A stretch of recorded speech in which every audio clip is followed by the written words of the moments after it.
औज़ुबिल्लाहिमिनश्शैतानिर्रजीम बिस्मिल्लाहिर्रहमानिर्रहीम। अस्सलामुअलैकुम फ्रेंड्स। आज का जो हमारा टॉपिक ऑफ डिस्कशन है वो है पॉलिटिकल साइंटिस्ट प्लेटो। ये पॉलिटिकल साइंस का एक इम्पॉर्टेंट टॉपिक है। तो ये हर साल ही हर दूसरे साल रिपीट होता है पॉलिटिकल साइंटिस्ट। तो इसके बारे में इसकी इम्पोर्टेंस को मद्देनज़र रखते हुए इसलिए हमने इसको आज सेलेक्ट किया है। तो प्लेटो को डिस्कस करने से पहले, क्योंकि एमसीक्यूज भी आते हैं, तो सबसे पहले हम इसके डिस्कस कर लेते हैं बायोग्राफी ऑफ प्लेटो। ये बायोग्राफी आपने याद नहीं करनी, आपने एग्जाम में नहीं लिखनी, बल्कि जस्ट सर एमसीक्यूज के लिए आप इसको तैयार करेंगे। तो सबसे पहले आप नोट कर लें कि जो प्लेटो एथेंस जो ग्रीक सिटी स्टेट था उसमें पैदा हुआ, और इसकी जो डेट ऑफ बर्थ है वो है 427 BC and date of death है 347। और ये प्लेटो ने अपनी इब्तदाई तालीम घर से हासिल की, और उसके बाद ये जो इसका जो मशहूर एमसीक्यूज है वो है ये सुकरात का तालिब इल्म था, और इसने एकेडमी का कंसेप्ट इसी प्लेटो ने दिया था। उससे पहले एकेडमी का कंसेप्ट नहीं था। उसके बाद आ जाती हैं प्लेटो की बुक्स कौन कौन सी हैं। बेसिकली प्लेटो ने 3 बुक्स लिखी हैं। इसकी जो मशहूर बुक है वो है द रिपब्लिक, उसके बाद है लॉज, और इसकी तीसरी जो मशहूर किताब है वो है स्टेट्समैन। उसके बाद इस पर जो क्वेश्चन किस तरह पूछे जाते हैं, इस पे जो क्वेश्चन पूछे जाते हैं, क्वेश्चन आस्क्ड इन एग्जाम। तो पहले से पूछा जाता है ideal state of Plato, ideal state. उसके बाद इसके बाद पूछा जाता है डिस्कस प्लेटो रिपब्लिक बुक को डिस्कस करो। उसके बाद वो पूछता है कि concept of philosopher king by Plato. तो ये मोस्टली इन्हीं 3 पर एक क्वेश्चन पूछा जाता है। तो जब भी ये क्वेश्चन पूछा जाएगा तो आपने इसका क्वेश्चन आंसर हमेशा मैं आपको बताऊंगा किस तरह देना है। आइडियल स्टेट के बारे में हो, रिपब्लिक के बारे में हो, या फिर concept of philosopher king by the Plato, तो उसमें हमें किस तरह अटेम्प्ट करना है। तो इससे पहले जो फिलासफर किंग या द रिपब्लिक के पीछे इसने एक कंसेप्ट क्यों दिया था। एथेंस में जो थी वो डायरेक्ट डेमोक्रेसी थी, लेकिन प्लेटो ने अपना आइडियल स्टेट का कंसेप्ट क्यों दिया था, इसके पीछे आइडियल स्टेट में भी इसने फिलासफर किंग को क्यों कहा था, डायरेक्ट डेमोक्रेसी का कंसेप्ट क्यों नहीं दिया। तो इसकी पीछे वजूहत हैं, 2 वजूहत हैं। मेन कंटेक्स्ट है इसका है 2 वजूहत। जब भी आपने कोई फिलासफर लिखना है तो उसके बारे में आपने हमेशा उसको कंटेक्स्ट बताना है कि इसके पीछे क्या वजूहत थी कि उसने अपनी थ्योरी दी। तो कंटेक्स्ट में सबसे पहला पॉइंट है एग्जीक्यूशन ऑफ सुकरात जो था वो था टीचर ऑफ द प्लेटो, और उस वक्त एथेंस में थी डेमोक्रेसी। तो सुकरात का जो फैसला था वो करना था डेमोक्रेसी के थ्रू। जब सुकरात एक हाई इंटेलेक्चुअल पर्सन था, लेकिन जो उसका जो फैसला कर रहे थे उसकी एग्जीक्यूशन का वो कर रहे थे कहते हैं नाअक्ल लोग, यानी अनपढ़ लोग। तो इसलिए क्योंकि सुकरात अगर फैसला पढ़े लिखे लोग करते तो उसको कभी भी एग्जीक्यूट ना करते, लेकिन क्योंकि इसका फैसला अनपढ़ लोगों ने किया था इसलिए उसको जहर पीना पड़ा। तो इसलिए इसको नफ़रत थी प्लेटो को, इसलिए डायरेक्ट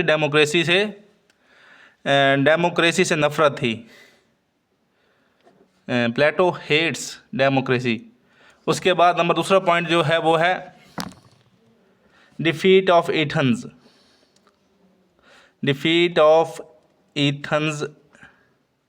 इन हैंड्स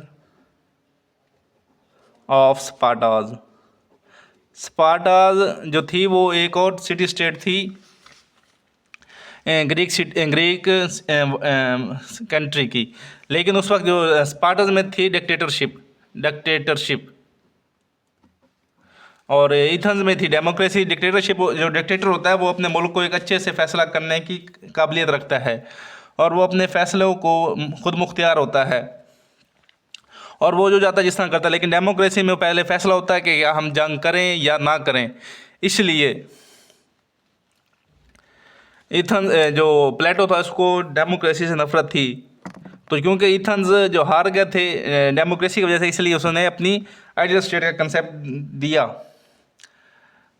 ताकि एक ऐसी स्टेट तैयार की जा सके जहां सारा होल्ड उसके पास हो, फिलासफर किंग के पास हो।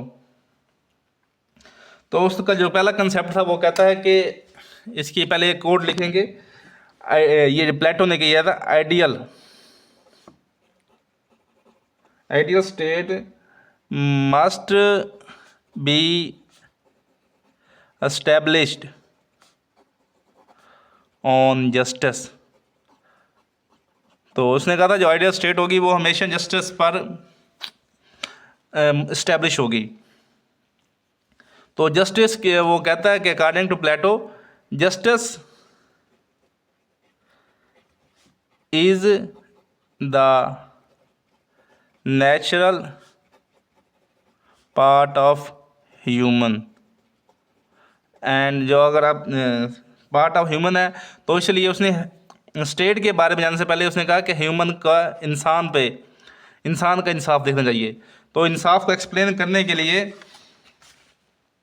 वो कहता है कि ह्यूमन इंस्टिक्ट्स पे जाओ, ह्यूमन पार्ट है। तो इसलिए पहले आप स्टेट को डिस्कस नहीं करता बल्कि वो कहता है कि आप ह्यूमन की बात करो।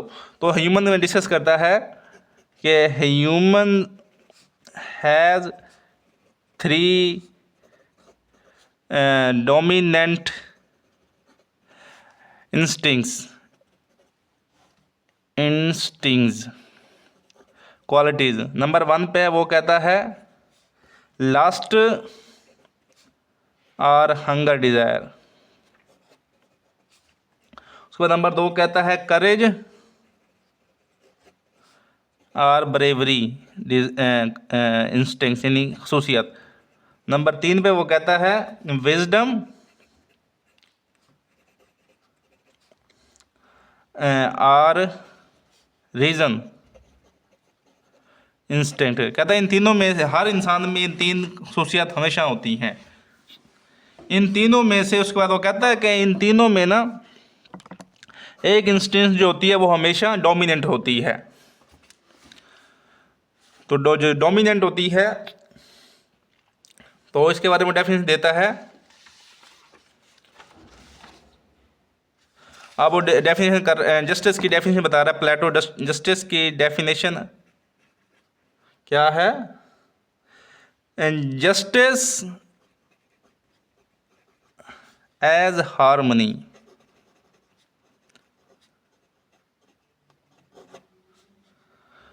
Where each class performs its natural functions without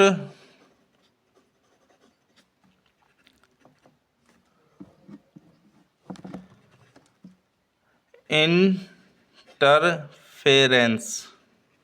ठीक हो गया। तो ये तो उसकी होगी उसने क्लास ईच क्लास। तो क्लास के वो कैसे डिफाइन करता है? वो क्लास कहता है कि 3 इस क्लास के मुताबिक वो सोसाइटी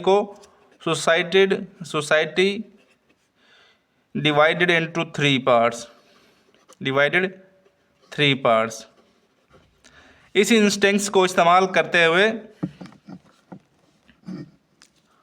वो सोसाइटी को 3 हिस्सों में डिवाइड कर देता है। पहला वो करता है जिसके पास हंगर ज़्यादा होती है, यानी हंगर वाला जो पार्ट होगी उसको वो करता है प्रोड्यूसर्स,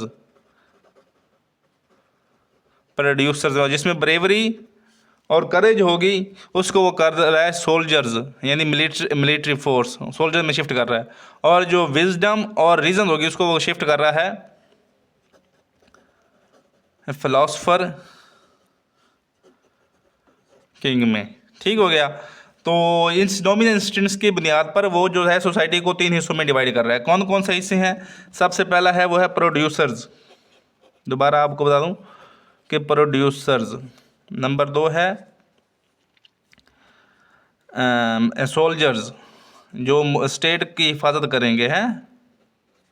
और नंबर 3 पे है रूलर यानी फिलासफर किंग,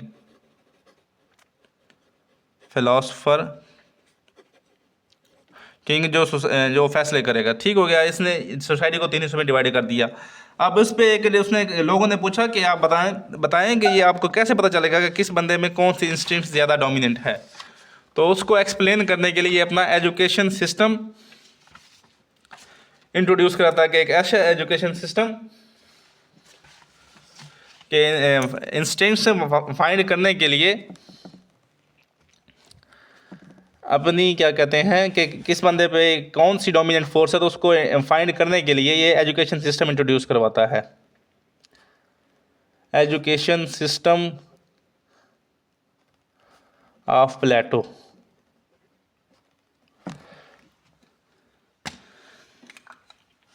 इसके जो एजुकेशन सिस्टम इसने इसलिए इंट्रोड्यूस कराया ताकि इससे पता चलाया जा सके कि कौन सी खसूसियत किस पे ज़्यादा डोमिनेंट है।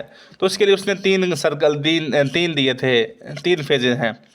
फर्स्ट फेज़ में ये 7 साल से 18 ईयर्स तक, उसके बाद 20 to 35 ईयर्स तक, और उसके बाद तीसरा जो फेज़ है वो है 35 से 50 ईयर्स तक।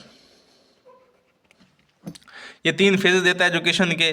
इन तीन पॉइंट्स पर वो कहता है कि 3 आप सिस्टम कह लें या फेजेस कह लें, कि इनमें से जो स्क्रीनिंग टेस्ट होगा उसके बाद जो पास करेगा उसको दिया जाएगा।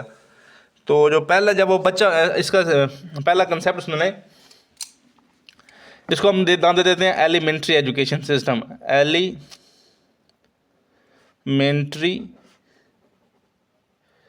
Education system.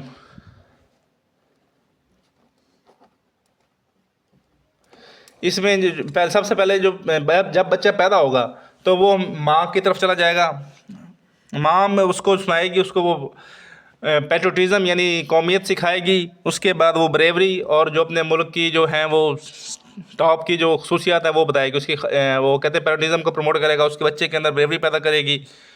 तो 1 साल से 7 साल तक तो वो अपनी माँ के पास रहेगा। फॉर एग्ज़ाम्पल ये 1 to 7 years stay to mother के पास रहेगा है। उसके बाद 8 से 18 साल तक बच्चे को बेसिक लिटरेचर प्लस जिम्नास्टिक की एजुकेशन दी जाएगी। ठीक है, 18 साल तक ये होगा। उसके बाद होगा उसका स्क्रीनिंग टेस्ट। जिस तरह हम MPT का देते हैं स्क्रीनिंग टेस्ट, इसी तरह ये भी होगा, इसका बच्चों का होगा स्क्रीनिंग टेस्ट। जो बच्चे पास हो जाएंगे वो कर जाएंगे आगे। जो फेल होंगे, फेल बच्चों को ट्रांसफ़र कर दिया जाएगा। उसमें क्या कहते हैं, ये बन जाएंगे प्रोड्यूसर, क्योंकि इनमें ना करेज है ना ब्रेवरी है।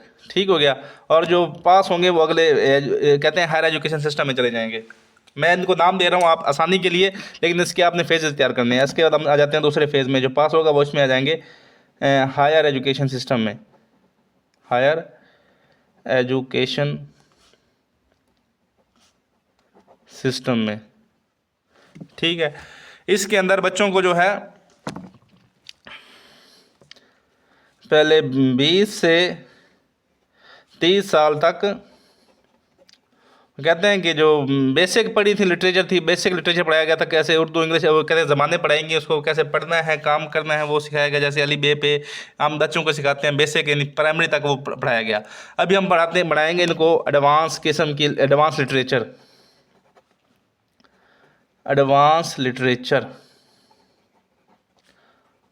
इसमें जो था बेसिकली जो मुश्तमिल था उसमें थी एस्ट्रोनॉमी प्लस बेसिक मैथ सिखाएगा। और plus basic basic of political science, basic of political science. ठीक हो गया, इसमें ये सिखाएंगे। उसके बाद होगी 30 से 35 साल में ना उनकी मिलिट्री ट्रेनिंग होगी। ठीक है, मिलिट्री ट्रेनिंग। उसके बाद 35 साल के बाद इनका होगा स्क्रीनिंग टेस्ट।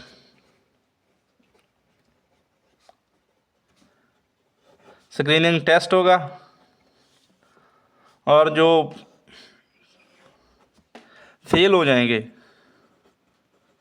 उनको शिफ्ट कर जाएगा सोल्जर्स में, क्योंकि उनके पास वो मिलिट्री ट्रेनिंग को ले चुके हैं, लेकिन उनमें वो करेज नहीं है, इनमें वो विजडम नहीं है, रीज़न नहीं है, तो इसलिए इनको सोल्जर की तरफ मूव कर दिया जाएगा।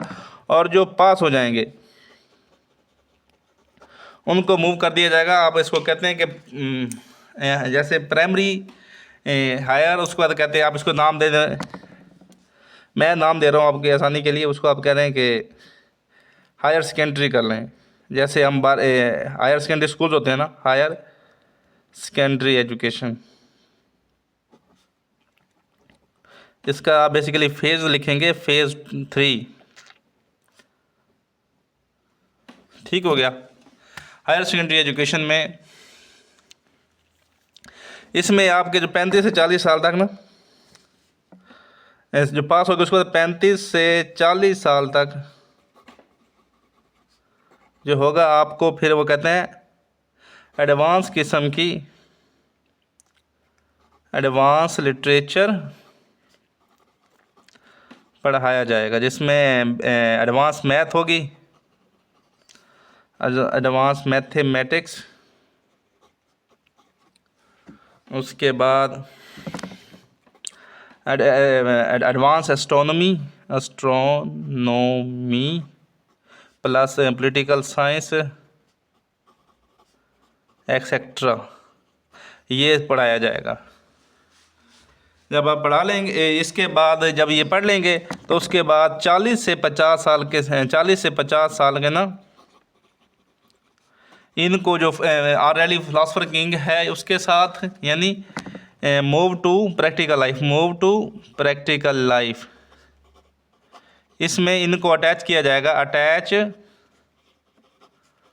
टू फिलासफर नहीं, मिनिस्टर्स कह लें आप इनको अपनी आसानी के लिए। मिनिस्टर्स जो होते हैं, जो हेल्पर्स ऑफ फिलासफर किंग होते हैं ना, उनके साथ हेल्पर्स ऑफ फिलासफर किंग।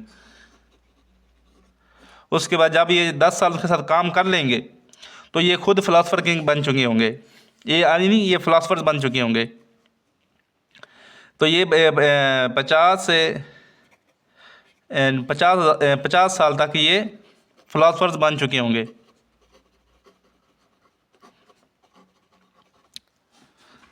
तो इनमें से जो सबसे बेहतरीन होगा, जो सबसे वो कहते हैं कि बेहतरीन रिज़ल्ट रखेगा, यानी जिसके बेहतरीन रिज़ल्ट होंगे, तो वो कहलाएगा फिलासफर किंग। और जो उसके साथ वाले होंगे वो आप उसको कहें गाइड, उसके हेल्पर कह लें, ये फिलासफर किंग।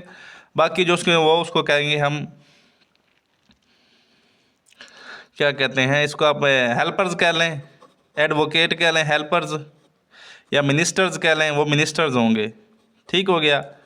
इस तरह वो कहते हैं, जो पूछना है फिलासफर किंग कैसे निकलेगा, तो आपने एजुकेशन सिस्टम से इस तरह उसको फिलासफर किंग निकाल के देना है।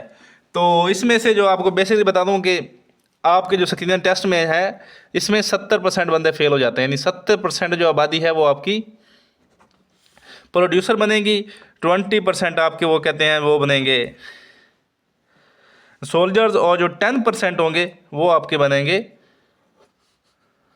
फिलासफर किंग्स बनेंगे। और ये आपके ठीक हो गया, आपका फिलासफर किंग इस तरह इस एजुकेशन सिस्टम के थ्रू आएगा।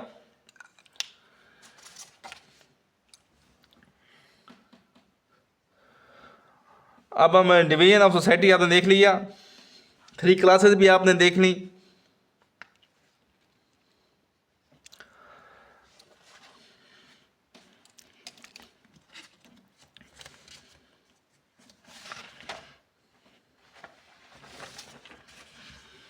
अभी हम देखते हैं कि उसने रोकने के लिए क्या काम बताया। To stop the interference of the, कि आपने क्लासेस तो कर दी, लेकिन ये वो कहते हैं कि एक दूसरे के वो कहते हैं आपस में वो ना करें, एक दूसरे को वायलेट ना करें, इंटरफेरेंस ना करें। तो उसके लिए उसने क्या दिया है,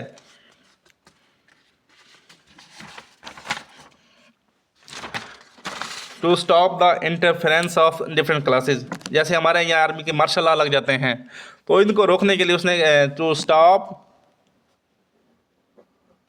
इंटरफेरेंस ऑफ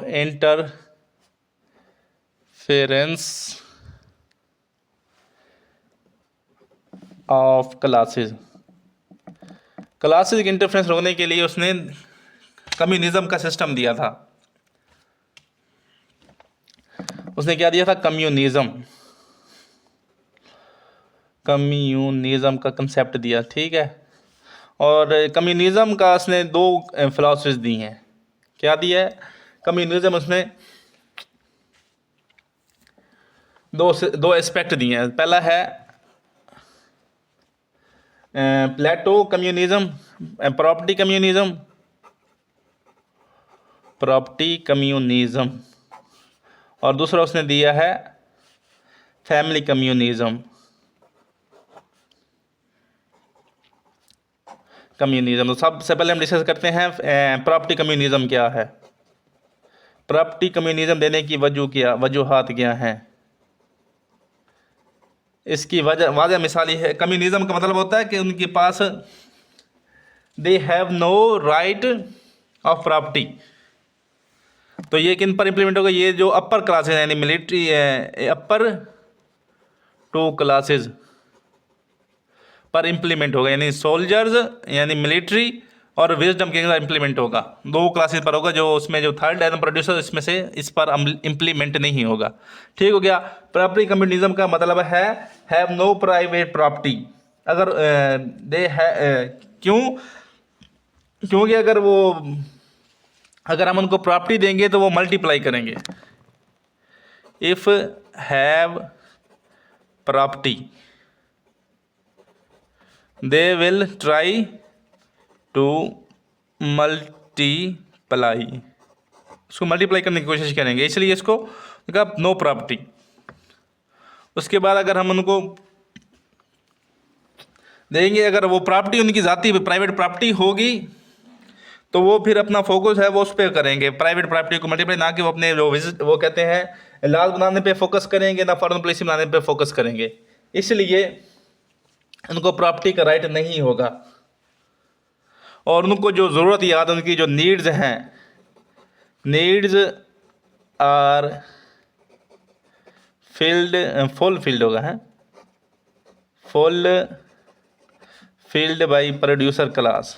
उनकी जो ज़रूरियात हैं, जैसे हमारे ACDCs होते हैं, इनकी जो भी ज़रूरियात होती हैं वो हम सरकार प्रोड्यूस करें। उनको गाड़ी चाहिए, उनको गाड़ी सरकार दे रही होती है, उनको घर चाहिए, घर सरकार दे रही होती है, तो वो प्रोड्यूसर क्लास इनको देगी, ताकि वो अपना फुल फोकस अपनी ड्यूटीज़ पे कर सकें, उनको ड्यूटीज़ पे अट्रैक्शन ना दी जा सके। इसलिए उसने प्रॉपर्टी कम्युनिज्म दिया।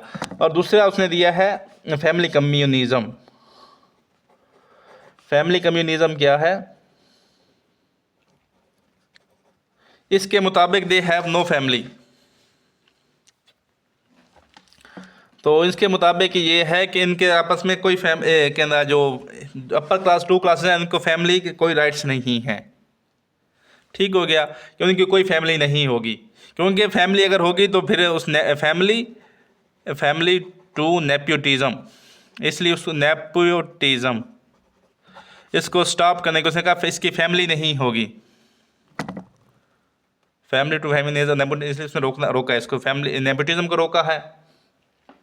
उसके बाद फैमिली जो है वो फैमिली बंदे के अंदर क्रिएट्स फेयर, तो इसलिए वो बेहतर फॉरेन पॉलिसी नहीं बना सकेगा। इसको रोकने के लिए उसने वो कंसेप्ट दिया है फैमिली क्रिएट्स फेयर, तो इसने इसको फैमिली को कैंसिल किया हुआ है। इसने सिस्टम दिया, सिस्टम के मुताबिक वाइव्स आर कॉमन, यानी जितने जो सोल्जर्स होंगे उनमें मेल और फीमेल जिनके आपस में एक्सट्रैक्शन हो जाएगी तो वो आपस में वो कहते हैं इंटरकास्ट करेंगे। और अगर वो औरत प्रेग्नेंट होती है तो ही विल बी सेपरेटेड, यानी वो अलहदा कर दी जाएगी। अब अलहदगी के बाद वो डिलीवरी करेगी बच्चे की। डिलीवरी के बाद जो बच्चा होगा वो स्टेट के सुपुर्द कर दिया जाएगा। स्टेट विल होल्ड चाइल्ड, कि वो बच्चे को स्टेट कंट्रोल करेगी। ये प्रोड्यूसर्स के हैं जो है क्लास के, उसको दे दिया जाएगा बच्चा। उसके बाद और जो फिर वो कहते हैं कि वो जो विजिटर जो औरत थी, विजिटर क्या कहते हैं, वो दोबारा फिर आ जाएगी, अपनी अपनी ड्यूटीज़ पे आ जाएगी। सेपरेट के बाद वो फिर वो कहते हैं वो मिक्स इकट्ठे हो जाएंगे, वो अपनी ड्यूटीज़ परफॉर्म करेगी। इस तरह वो कहता है कि इस तरह किसी को पता नहीं चलेगा कि कौन किसका बच्चा है, तो इससे नेपोटिज्म ख़त्म हो जाता है। तो उसने ये सिस्टम दिया कि बीवियाँ सबकी सेम होंगी, जिनका आपस में दिल करेगा आपस में वो कहते हैं सेक्स या इंटरकॉर्स करेंगे। अगर वो प्रेग्नेंट कोई हो जाती है, क्योंकि 10-12 बंदों के साथ वो कर चुकी होगी, जिसका उसका दिल करेगा, तो उसके किसी को पता नहीं चलेगा ये किसका बच्चा है। तो इस तरह वो उसको ही नहीं चाहेगा कि मेरा बच्चा फ्रंट पे आए। ये हो गया आपका कम्युनिज्म का फैमिली का सिस्टम हो गया।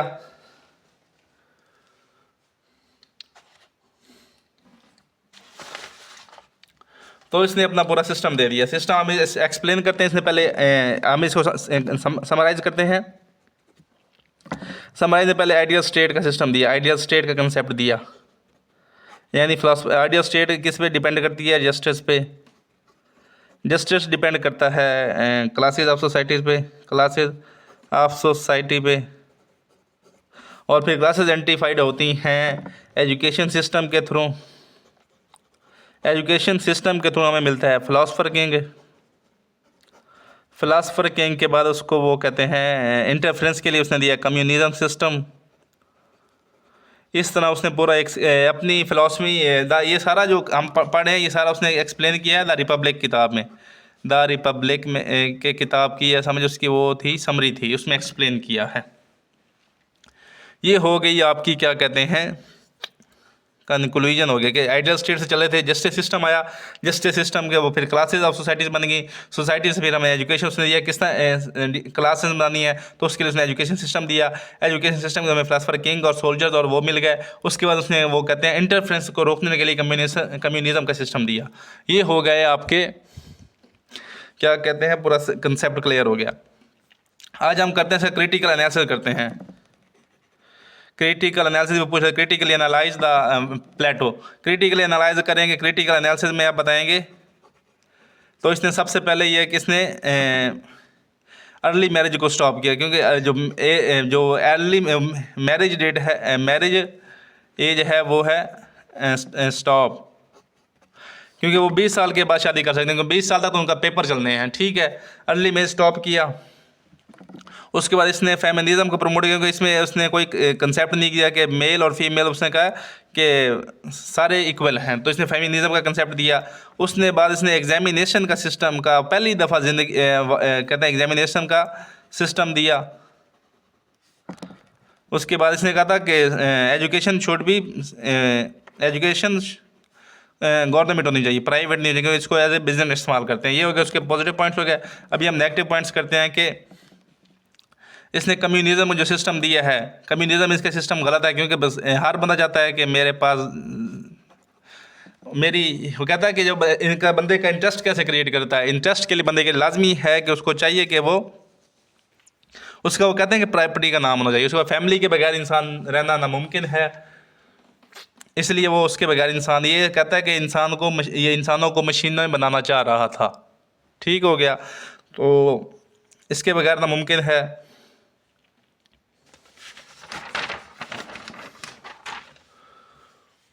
उसके बाद इसने कहा कि इसने इंटरफ्रेंस जो रोकने का सिस्टम दिया उससे इम्पॉसिबल है कि इंटरफ्रेंस को रोका जा सके। स्टॉप इंटरफ्रेंस कोई भी नहीं रोक सकता, क्योंकि सब कुछ होने के बावजूद वो कहते हैं कि इम्पॉसिबल इंटरफ्रेंस रोकना। उसके बाद है तो इसमें जो क्लासेस चेंज करने का सिस्टम दिया, क्लास चेंज कि अगर बंदा कोई मेहनत करके इम्प्रूव हो भी जाता है, फॉर एग्जांपल अगर बंदा अगर मेहनत के अपनी स्किल इंप्रूव कर लेता है तो वो कैसे क्या कर सकता है, वो क्लास चेंज कर सकता है। तो इसमें तो कोई सिस्टम ही नहीं है, इसलिए ये भी इसका वो नेगेटिव पॉइंट बनता है। उसके बाद है कि हर इंसान जो हम पाकिस्तान जो एवरेज आजकल ज़िंदगी आ रही है वो है 60 साल, ठीक है। 60 साल में 50 साल तक वो बंदा कहते हैं वो एजुकेशन हासिल करेगा, तो 10 साल के लिए वो अपनी 50 साल ज़िंदगी ज़ाया क्यों करेगा? इसलिए ये भी इम्पॉसिबल इसका पॉइंट बनता है। तो इसके 4 पॉइंट्स वो कहते हैं कि, और इसके बाद जो इसकी स्टेट का स्ट्रक्चर है वो भी इनप्रैक्टिकेबल वो कहते हैं, वो है इसकी इनप्रैक्टिकल स्टेट है, इनप्रैक्टिकलेबल स्टेट, यानी ये पॉसिबल भी नहीं है ऐसी स्टेट क्रिएट करना कि जैसे इतना एक्सप्लेन कर रहा है।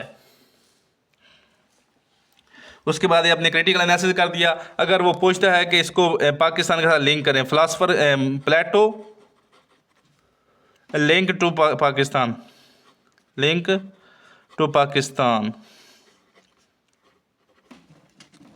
तो इसका पहले जो पाकिस्तान में जो इसकी जो है कि गवर्नेंस क्राइसिस क्यों आ रहा है, पाकिस्तान में गवर्नेंस क्राइसिस की सबसे पहली वजह है कि जो है पढ़ लिखे कम गवर्नेंस क्राइसिस है पाकिस्तान में, गवर्नेंस क्राइसिस,